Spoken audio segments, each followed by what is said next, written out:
it's all from my past clients. What is an escrow shortage? How does this happen? Don't you run the title work and find out exactly what the taxes are? Isn't the escrow account set up? Well, yes, it is. The one thing that you have to realize when you're purchasing a home, the taxes are set up based off of the last time that house was purchased. If the house was a flip and they bought it for $100,000, the tax assessment is going to be for $100,000. So you need to prepare based off of what the purchase price is. Not every lender prepares their sellers and their buyers for that information.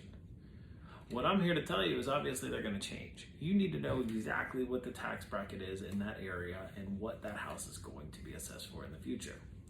What we do is we take the taxes in which they are at, because that's the only thing that we can go off of, and then we typically will add about 20%.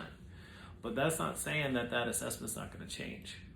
The one thing that you can do is you can contact the county and the city in which you're buying in and just say, when is this assessment going to happen? What I see is it's usually every year versus every other year. For example, in the Kentucky market, they're not going to look at the upcoming taxes until the physical tax year is over. For example, the taxes that just came out in October of 2020 were based off of 2019's tax assessment. So they haven't even seen it. So now is where our Kentucky buyers and homeowners are starting to see escrow shortages. The same with our Ohio buyers. They're all in arrears. So it's kind of trying to hit a moving target. The best way is when you're having that conversation with your loan officer or realtor is to kind of get prepared and look towards the future. What I do is I show them at worst payment. What if this is fully assessed within the first 6 months? This is what your taxes are going to look like. And just have them mentally prepared.